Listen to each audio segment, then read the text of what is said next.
once I start. There we go. So what's up, everybody? Happy New Year to everyone. We are ready for another episode of Wine and Wisdom. I am Dr. East. I am a clinician, empowerment coach, mom, divorcee, thriving woman who is really excited about talking to you about the ways that we can thrive through divorce. Because when I tell y'all, society has gotten things so twisted, thinking that we're supposed to be so broken and busted and tore down, and we're so not, and that's okay. Now, do we have moments? Absolutely, we do. But today we're going to focus on the fear that we have about a divorce, right? The liberation that we need to get past that fear and how we overcome those boundaries. Now, as you all know, I've been in the game for over 20 years, helping women to, figure out the space that they want to be in, whether they're a professional space or a personal space. But my niche and my passion is helping us to be strong and empowered, both singular and when we're with somebody else. So if this call resonates with you at all, I will put my link in the chat or in the comments for you to definitely chat with me so that we can get together on my vibe call about thriving through divorce, which is just focused on that, helping you to thrive.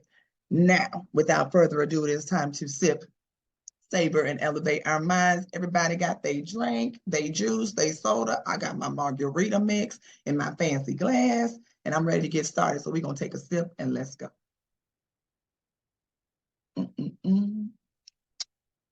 Ooh. Yeah. Okay. So we're going to talk about Charlene real quick. Okay. So Charlene has been married for about 2.5 years, has a small child, about 1 year old. She and her mate have been together for about 5 years. And so she's starting to have questions about the level of commitment that she has in her relationship. She's recognizing that she and her partner aren't as bonded or as close as they used to be. Things that they used to do together, they're not doing so much. They're kind of like ships passing in the night.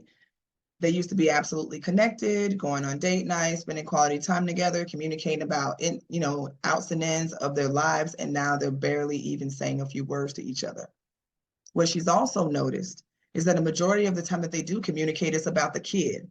Now, who has that vibe in the room where, once you have a child and once you establish that dynamic, you end up recognizing that we are literally talking about the kid every day. She notices that her mate comes in the house, and before he even looks at her, he looks at their child first.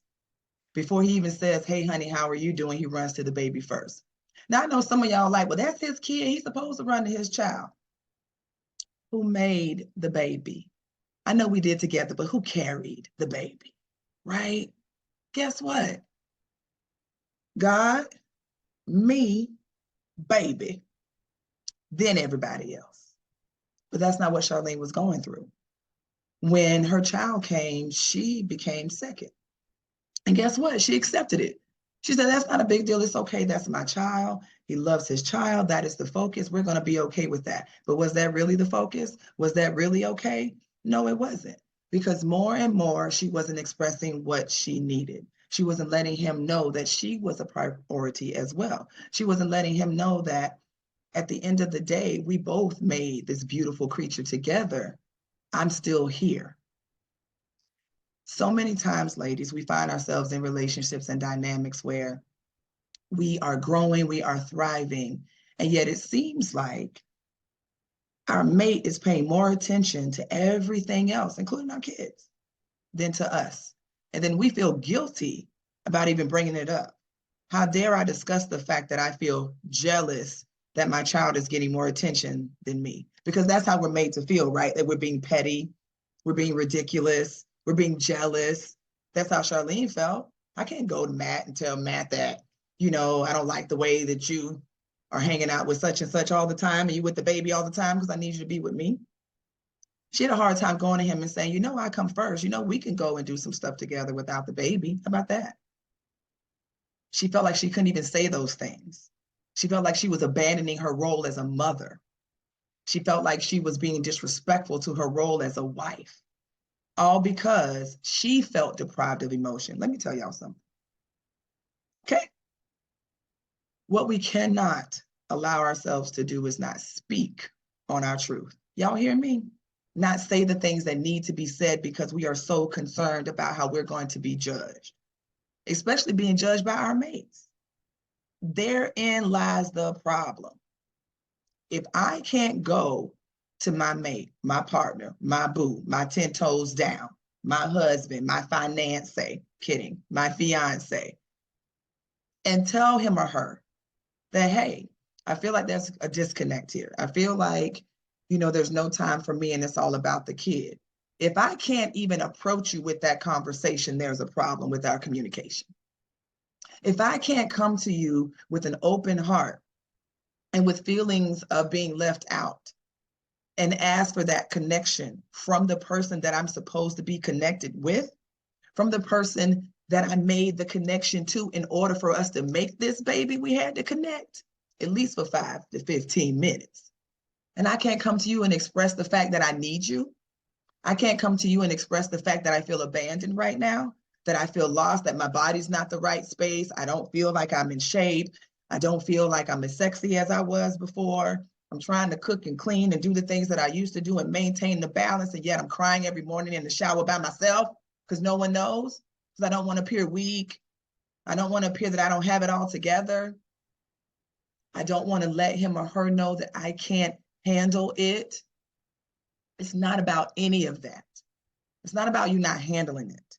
It's not about you not being able to manage your emotions. It's not even about you not having outlets and other spaces that you can go and spend time.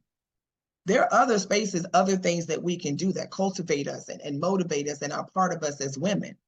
But our mates, that's who we made the bond with. That's who we connected with. So number one, you can't even have a conversation with your mate. Number two, you're afraid of what he or she may say to you. You're afraid of a consequence to your emotions that are valid. Do y'all understand what I'm saying? That's how deep this goes, to the point where we become mothers and wives and girlfriends and supports and all these things. And I'm not knocking, the support that we get in return. But right now, we're talking about the fact that Charlene ain't getting no love, and right now she's not getting the support that she needs right now, and she's afraid to speak on that because of the consequence of he's not going to understand, or she's not going to understand. They're not going to respect my viewpoints of where I'm coming from. They're going to tell me that I'm being childish and immature, which brings me to my next point. Let's say you have the conversation and your mate tells you you're being childish and immature. Your mate doesn't make any necessary moves to connect or reconnect with you. So you throw out things like, let's go to a couple's, cook-off so that we can connect with each other. Let's take a trip, just me and you, boo. Oh, you don't want to go for 3 days? That's too much money. We don't have to spend money. Let's get a sitter real quick. Matter of fact, let's send them on over to Mama's and them, okay? And we can have some time having a picnic right in the living room, eating peanut butter and jelly sandwiches, reconnecting. Charlene tried all of that.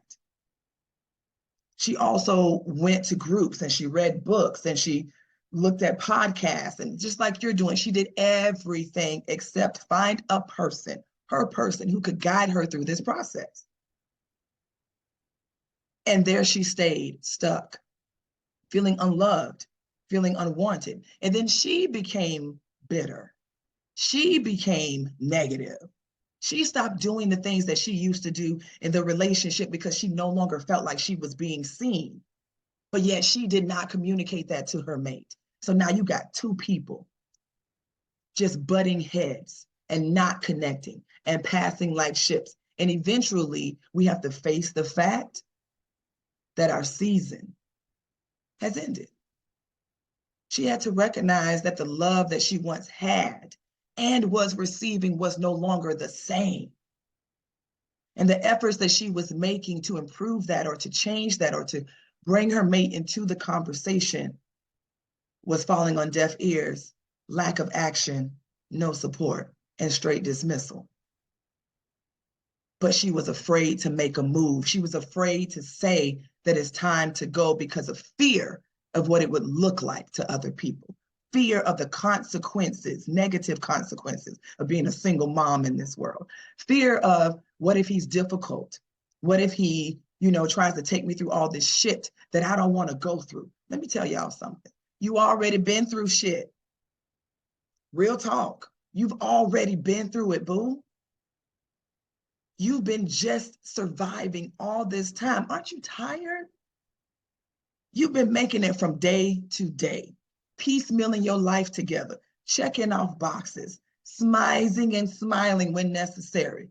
Mask on, mask off. That is the pain that she's already been going through, that you are already going through. I tell you what, let's stop going through it. Stop being afraid of your freedom. Okay? Stop being afraid of your opportunity to have peace of mind, your opportunity to have positive regard for yourself, your opportunity for your child to see you in a positive light because you're not bitter, you're not broken, you're not upset, you're not bruised, right? Give yourself an opportunity to fight back with your words, to stand up in your heels, your loafers, your chucks, and whatever, and be proud of the woman that you are. Because guess what? We cannot continue to act like we are not already going through trauma. Think about it. You already in trauma. I had to sip on that. Once you recognize that you're already going through stuff, it's a lot easier for you to face the things that you're about to go through, because it's going to be nothing but an added addition to what you've already experienced. You cannot allow fear of what someone may or may not do to keep you held in bondage in a situation where you're not being loved, you're not being supported, and you're not being regarded in an equally yoked manner of love, faith, community, understanding, partnership, friendship, loyalty, laughter, all of that. You deserve all of that. All of it.